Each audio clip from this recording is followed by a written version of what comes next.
Assim faz, né? Parte 5.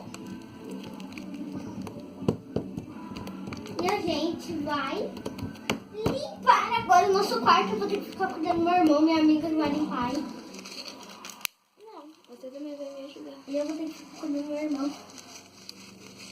Tô colocando Amiga, bolinha de quer isopor. que eu pegue um pote? Não precisa, não. Tô um pote. Pronto, gente, já coloquei bolinha de isopor. Coloco bem pouquinha a bolinha de isopor. Uma tampa. Porque eu não gosto de pôr muito assim.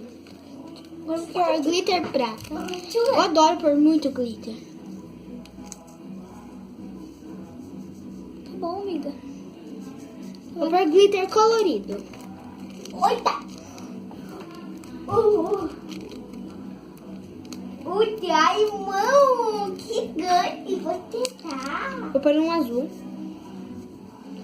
Gente, o meu irmão ele é muito grande, é muito bonito. Não é seu irmão, não é um urso. Amiga, para! Esse daqui é meu irmão.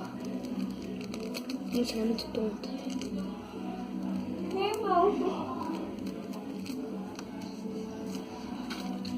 Tá.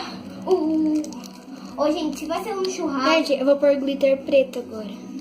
Gente, se fazer... Ó, gente. Galera, eu coloquei muito glitter. Colocou mesmo, ela exagerou de glitter. É porque esse glitter preto, gente, é muito lindo. Olha isso. Nem tô mostrando, tá vendo?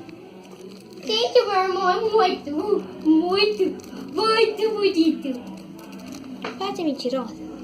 Eu ponho até um laço aqui no pescocinho dele pra ele ficar mais bonito.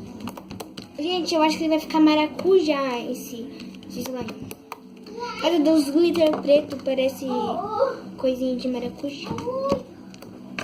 Pronto, gente, já fiz. Então, gente, foi esse o vídeo. Gente, meu irmão é muito bonito. Caralho, isso daqui é vídeo de slime, não é vídeo de irmão.